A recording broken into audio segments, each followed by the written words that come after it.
anybody remember what that mean old lady was going to do with those dogs?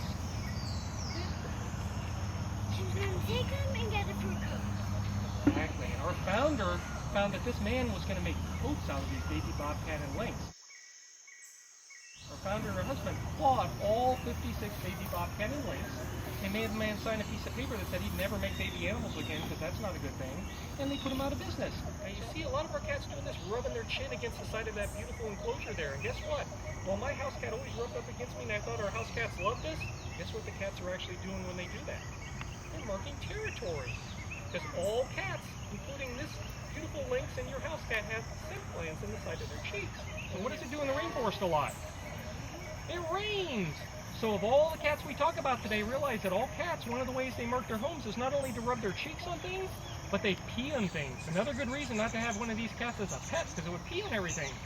And if you live in a rainforest and there's lots of rain coming down, you are looking at the cat with the smelliest pee, because it has to be able to mark its home and not have the rain wash it away. Now, ocelots have a pretty cute nickname in South America. It's called manigordo, means fat hand. Because if you look at Grace's front paws, they're a little bigger than her hind paws. She's having fun back there with something. Now, tigers are normally found in places like Asia and some small parts of India. Now, tiger stripes are just like your fingerprints. They're different to each tiger, just like fingerprints are different to each of us. Now, if you look up in this tree here, see all those scratch marks? That's one of the ways that tigers mark their territory in the wild, because not only will they pee on things to mark their territory, they'll stretch up on two legs and they'll scratch those trees, and they tell other animals, I'm this big, and unless you can scratch higher than me, you better move on, because this is my home. And believe it or not, in over, about half the United States, people can still have tigers and all these other cats as pets. Now, I don't know about you, but if my neighbor had a tiger as a pet, I don't think I'd be visiting my neighbor very often. Right now, they estimate that there are more tigers in the United States than there are in the entire wild. And that's why you guys are their hope for future generations. This is what we call a binturong. Now, binturongs are normally going to be found in places like Southeast Asia. They're normally going to be found in trees, and they're normally going to be found sleeping during the day, and he's not doing any of those things. These guys are omnivores, which means he gets his fruits and vegetables in the middle of the day, and he gets his meat dinner at the end of the day. And one of his favorite things? Marshmallows. Now the bobcats make a beautiful sound in the wild, and it's called caterwauling. It kind of sounds like a cross between a dove and a pigeon cooing. And if I were in the wild, I could hear that noise, that caterwauling, up to a mile away. But if I was another bobcat or another cat, I could hear that up to 3 miles away. Because cats hear 3 times better than humans. And look at those beautiful tails. They get their little nickname from that little bobtail, bobcat. Well, I can't compete with a beautiful male lion Cameron roaring there. That's Sabu's boyfriend. And I'll tell you about him in a minute. Listen to that beautiful lion roar. And realize that they've measured a lion's roar at 120 decibels. That's pretty impressive. I kid you not, if you were standing next to him on the outside of the enclosure, when he full roars, that ground outside vibrates. It's that loud.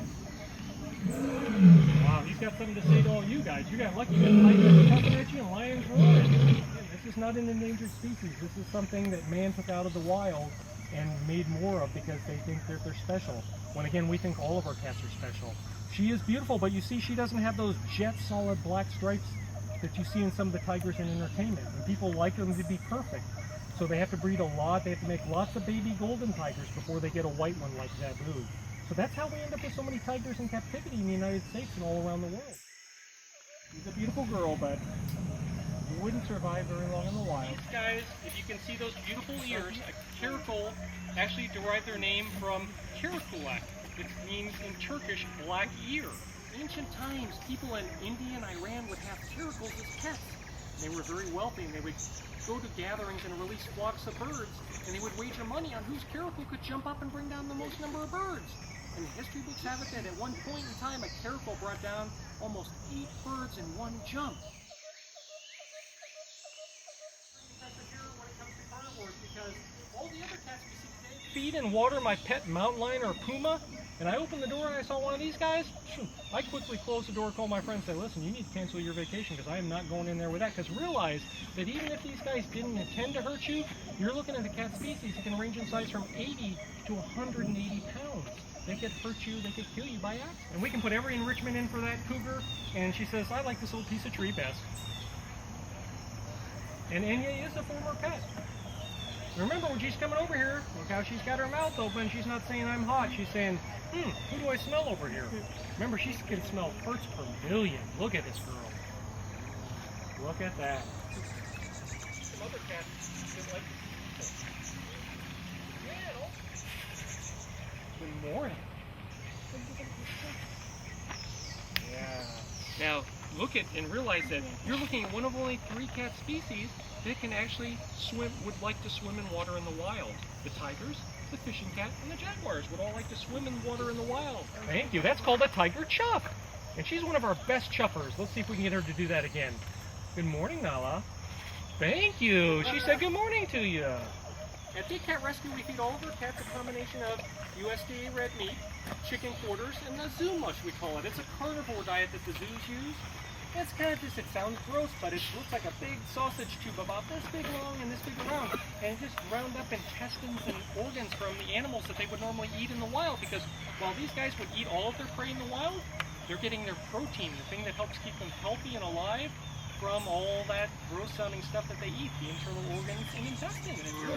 Oh, I love you too, Bengali. Thank you. These enclosures are beautiful, and they have all the water and the night houses and the grasses and everything else. Realize, I'm sure while you guys like your houses, you probably got radios and TVs and computers and all that fun stuff. But can you imagine being locked in your house for your entire life? I mean, I'd want to get outside and be able to walk in the dirt and the grasses and all that. So that's why we want to work so hard towards keeping these guys in the wild. Because these are beautiful enclosures, but they don't come anywhere near being like being in the wild for them. Look at that. That's one happy tiger. Oh my goodness. I'm going to splash around for us. They want to be happiest in their adulthood. See those big ears that Tonga has? With the big ears, servals have something they use called echolocation. Just a fancy word. You know how bats listen? They can hear things. These guys can hear things running underneath the ground, the little mice running underneath the ground before they even see them. So when in Africa, those little mice are running in their burrows, and those mice come out of their tunnels and their little burrows, that serval with those long legs is sitting right there ready to catch that mouse. Now we rescued Chitaro from the same place that we rescued our white female tiger zabu that we got to see, and our Cameron, our male African lion. But again, remember, leopards can lift up to 3 times their body weight, so that's 2 of me into a tree. Now, leopards also make a beautiful vocalization called sawing. It sounds just like they get down like this, and it sounds just like taking a metal saw through a piece of wood. It's a beautiful way that leopards talk and communicate with each other. So this again is a greater cat, because this cat can roar and it can saw. Pretty neat.